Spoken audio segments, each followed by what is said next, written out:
انہوں نے ایک خط تحریر کیا ہے، میں ان کا خط آپ کو سنا دیتا ہوں، اس خط کو آپ سن لیں۔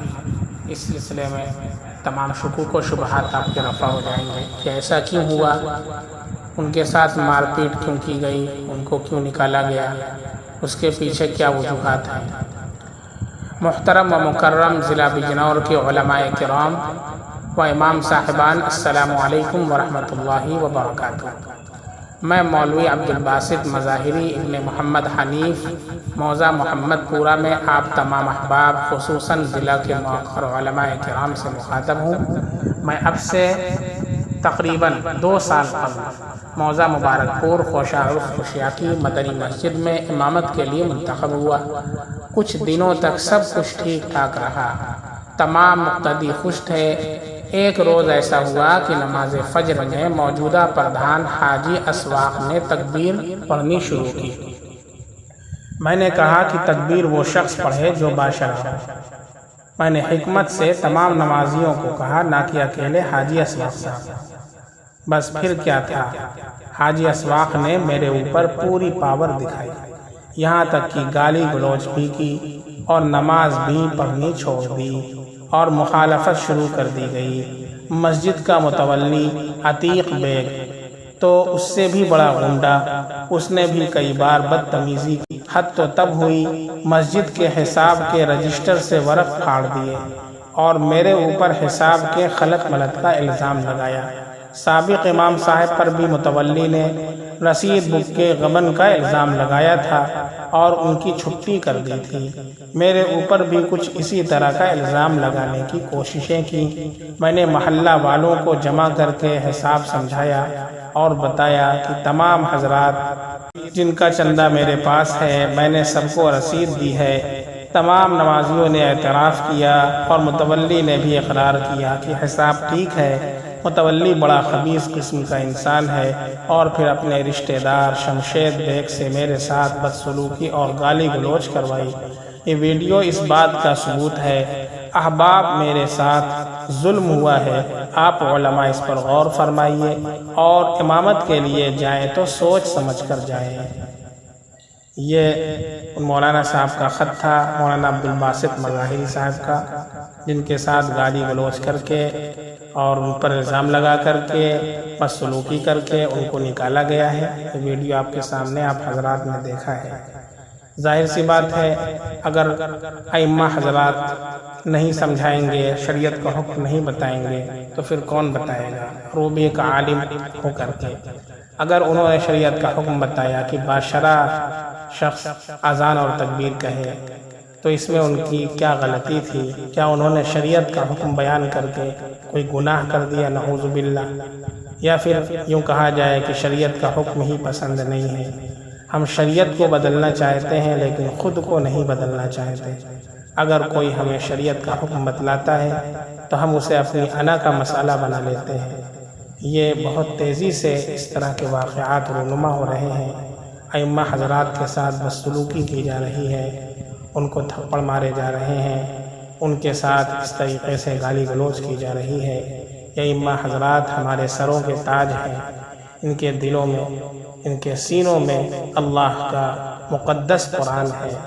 یہ ہمارے پیشوا ہیں، ہمارے راہبر ہیں، اس لیے ہمیں ان کا اکرام اور اعزاز ہمیں ان کا اکرام کرنا چاہیے، ان کا احترام کرنا چاہیے، اور جو باتیں وہ بتائیں ان کے اوپر عمل پیرا ہونا چاہیے، نہ یہ کہ اسے انا کا مسئلہ بنا کر کے امام صاحب کے پیچھے پڑ جایا جائے، امام صاحب کو مسجد سے نکالا جائے۔ یہ بہت ہی شرمناک حرکت ہے، افسوسناک حرکت ہے۔ پورے ملت اسلامیہ سر شرم سے جھک گیا ہے۔ اس موقع پر یہ ویڈیو بہت زیادہ وائرل ہو رہی ہے۔ کچھ حضرات یہ نہ کہیں کہ آپ نے ویڈیو کو کیوں وائرل کیا، یہ ویڈیو پہلے سے وائرل ہے، سوشل میڈیا پر وائرل ہو چکی ہے۔ میں نے صرف آئینہ دکھایا ہے اور یہ بتایا ہے کہ یہ کتنی خبیث قسم کی حرکت ہے جو امام صاحب کے ساتھ کی گئی ہے۔ اگر یہی حال رہا تو آئندہ نہ کوئی مسجد میں نماز پڑھانے والا ملے گا اور نہ ہی کوئی امامت کے لیے تیار ہوگا۔ ایک تو بیچارے ائمہ حضرات مختصر سی تنخواہ پر جتنی تنخواہ کا پان کھا کر کے ہم تھوک دیتے ہیں اتنی تنخواہ پر وہ نماز پڑھاتے ہیں، وہ ہم سب کی نماز کی امامت کرتے ہیں، اور اس کے باوجود ہم سب ان کے ساتھ ایسا سلوک کرتے ہیں۔ بہت ہی شرمناک حرکت ہے۔ اور یہاں پر اور زیادہ اس سے افسوس ہوا کہ جب یہ واقعہ ہوا ہے تو اور مقتدی حضرات بھی کھڑے دیکھتے رہے، کوئی امام صاحب کے سپورٹ میں نہیں آیا۔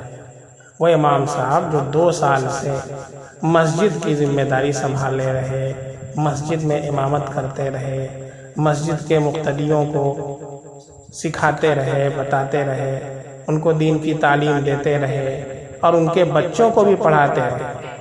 مدرسہ چلاتے تو اس میں ان کے بچوں کو پڑھاتے تھے، کتنے بچے اس میں حفظ کر رہے تھے۔ ان بچوں کے والدین تک نے امام صاحب کا سپورٹ نہیں کیا۔ کتنی خراب بات ہے یہ کہ امام صاحب نے شریعت کا حکم بتایا تو اس کے اوپر امام صاحب کے ساتھ اس طرح بدسلوکی کی۔ یہ نہ ہی صرف ضلع بجنور کے لیے بلکہ پورے ہندوستان کے لیے یہ بہت ہی افسوسناک اور بہت شرمناک عمل ہے۔ بہت زیادہ دلی تکلیف ہوئی، اس لیے میں یہ بیان ریکارڈ کروا رہا ہوں۔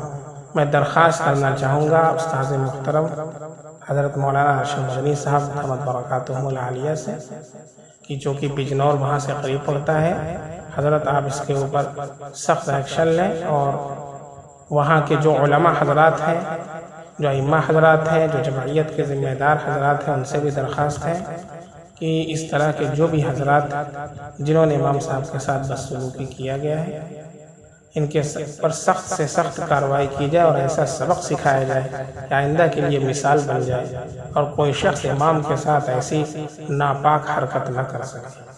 اللہ تعالی ہم سب کے دلوں کے اندر علماء، حفاظ، ائمہ کی محبت پیدا فرمائے۔ اللہ تعالی نے ان کی عزت اور ان کی تعظیم کرنے کی توفیق عطا فرمائے۔ اللہ تعالی تمام ائمہ حضرات کی خدمات کو اللہ قبول فرمائے۔ بہت بڑی خدمت انجام دے رہے ہیں۔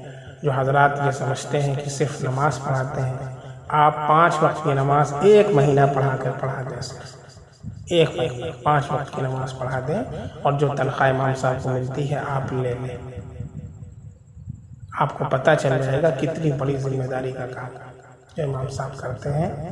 اس لیے خدا را ائمہ حضرات کو حقارت کی نگاہ سے نہ دیکھیں، یہ نائبین رسول ہیں، بہت بڑی ذمہ داری یہ ادا کر رہے ہیں، اس لیے ان کا اکرام کریں، ان کی تعظیم کریں، اور اللہ کے واسطے ان کے ساتھ اس طرح کی بدسلوکی نہ کریں، ورنہ وہ دن دور نہیں کہ مساجد خالی ہوں گی، کوئی نماز پڑھانے والا نہ ملے گا۔ اللہ تعالی ہم سب کی حفاظت فرمائے، اللہ ایمان پر استقامت عطا فرمائے، اللہ ایمان پر خاتمہ عطا فرمائے۔ آمین وآخر دعوانا الحمد للہ رب العالمین۔